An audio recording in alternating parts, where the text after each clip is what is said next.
So last night we looked at John chapter 4 and how Jesus was able to witness and minister to that woman, the woman there at the well, the Samaritan woman, because of what he noticed, because he noticed her. He noticed what was going on. He noticed the struggles in her lives and her life.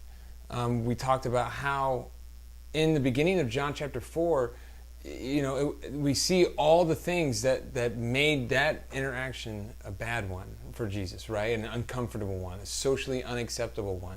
She was a Samaritan, which was already a strike against her. She was a woman, which was a strike against her. And she was a social outcast in her community. The people that she lived with, the people that knew her, didn't like her and didn't want anything to do with her. Yet Jesus noticed that there was a pain, that there was a struggle within her. He was able to meet that need. And that's what the idea of Jesus classes really is all about. It's noticing what's really going on underneath the surface, what's really going on behind maybe the smile that a person gives you when there might be something a lot more serious going on. Now, I didn't talk about this last night, but John chapter 3, the chapter right before this story, Jesus is actually with his disciples, and the Pharisee Nicodemus comes up to Jesus, and he goes, how do you gain eternal life? And like straight up asks Jesus, hey, would you mind witnessing to me? And of course Jesus does. That's where we get the famous John 3:16, for God so loved the world, yada, yada, yada. We all know that. But not every time, and that's a great situation. And sometimes people will come up and approach us just by noticing the way we live, by noticing that we're Christians. But not all the time is it that obvious, or is it really that flamboyant that somebody comes up and actually asks us to witness to them. Most of the time it requires us to put forth the effort, and it requires us to put on the Jesus glasses and look for and notice.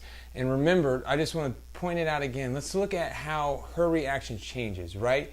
When she first starts talking to Jesus, she's really defensive. She's really sarcastic, really sassy, really just doesn't want to have a conversation with him. But look how the story ends, right?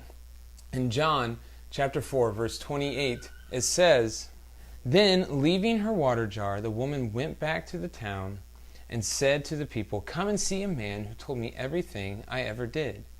Could this be the Messiah?' And they came out of their town and made their way toward him." Now, isn't that there's such a huge character difference. When we first meet this woman, she wants nothing to do with anybody. She doesn't want to talk to anybody. She's specifically going out at a time where she knows no one is supposed to be at that well. But here, she leaves the jar, the whole reason she was outside in the first place, runs into town and approaches these people and says, "Come and see what I just experienced. This is an amazing thing." And when we notice people, and when we ask them what's wrong, and when we genuinely care, people, they change, because people aren't used to that, and people don't expect that. Not from us as Christians, not from anybody. And so that's the importance of wearing Jesus glasses. That's the importance of noticing. That's why it's such an important part, an integral part of God's space in creating that. And so remember, all this week, your challenge is to pray every morning, "Jesus, show me people the way you see them. Jesus, let me see people the way you see them." All right. You guys have a great rest of your day, and I will see you later.